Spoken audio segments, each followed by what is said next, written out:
ប្រជាពលរដ្ឋកំពុងរងចាំមើលអំពីចំណាត់ការរបស់អាជ្ញាធរពាក់ព័ន្ធក្នុងការជីកកកាយដីភ្នំសម្បត្តិធម្មជាតិដ៏កម្រក្នុងខេត្តកំពតថាតើក្រុមហ៊ុននេះមានច្បាប់អនុញ្ញាតត្រឹមត្រូវដែរឬយ៉ាងណាគណៈសម្ដេចធិបតីហ៊ុនម៉ាណែតបានប្រកាសថាសូមពិនិត្យឲ្យបានមើលម៉ាត់ដើម្បីជៀសវាងផលប៉ះពាល់ដល់បរិស្ថាននិងប្រយោជន៍ប្រទេសជាតិមុននឹងឲ្យអាជ្ញាប័ណ្ណរុករករ៉ែបួយក្រសួងស្ថាប័នពាក់ព័ន្ធបានគិតគូរហើយត្រូវគិតគូរហើយសិក្សាឲ្យបានគ្រប់ជ្រុងជ្រោយទាំងទិដ្ឋភាពបរិស្ថានក្រសួងបរិស្ថានទាំងទិដ្ឋភាពបច្ចេកទេសរួមថែនតាមពលកន្លែងខ្លះមានប៉ះពាល់ទៅដល់វប្បធម៌ក្រសួងវប្បធម៌ចូលរួមធ្វើយ៉ាងណាដើម្បីឲ្យសហការគ្នាគិតគូរគ្រប់ជ្រុងជ្រោយពេលដែលប្រតិបត្តិទៅកុំឲ្យប៉ះពាល់ធ្ងន់ទៅដល់បរិស្ថានឬជីវភាពរស់នៅរបស់ប្រជាពលរដ្ឋលំបាកមានអីយើងកែសម្រួលដើម្បីយើងរួមគ្នារស់ចែកគ្នារស់នេះគឺជាកិច្ចការសំខាន់ដែលយើងត្រូវធ្វើមិនថានៅក្នុងវិស័យឧស្សាហកម្មមិនថាក្នុងវិស័យស្មង់មិនថាវិស័យទេសចរណ៍ធម្មជាតិខេត្តកំពតនៅថ្ងៃទី24ខែកុម្ភៈឆ្នាំ2026យោងតាមប្រភពព័ត៌មានដែលបានផ្ដល់មកថា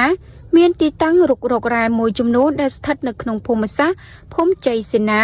ឃុំតាកែនស្រុកឈុកខេត្តកំពតក្នុងទីតាំងនោះមានគ្រឿងចាក់ជាច្រើនគ្រឿងកំពុងធ្វើសកម្មភាព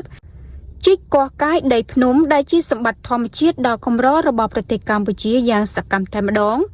ដោយឃើញសកម្មភាពទាំងអស់នេះខាងអង្គភាពយើងខ្ញុំបានធ្វើការផ្សាយជូនដំណឹងដល់អាជ្ញាធរ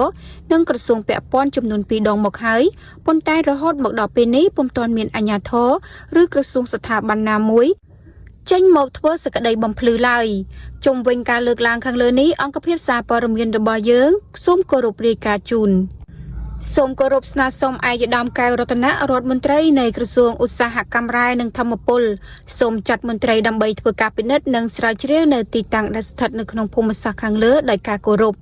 សូមគោរពស្នើសុំឯកឧត្តមអៀងសុផល្លែតរដ្ឋមន្ត្រីនៃក្រសួងបរិស្ថានសូមចាត់មន្ត្រីដើម្បីធ្វើការពិនិត្យនិងស្រាវជ្រាវនៅទីតាំងដែលស្ថិតនៅក្នុងភូមិសាស្ត្រខាងលើដោយការគោរព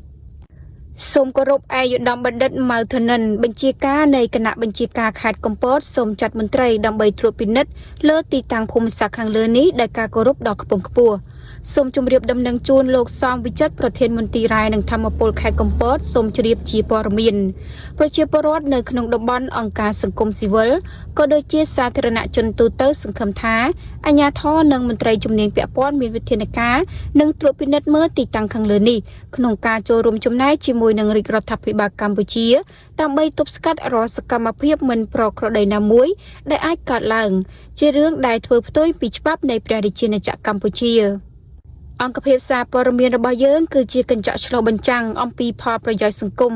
និងរងចាំទទួលប្រភពព័ត៌មានជាបន្តបន្ទាប់គ្រប់ពេលវេលា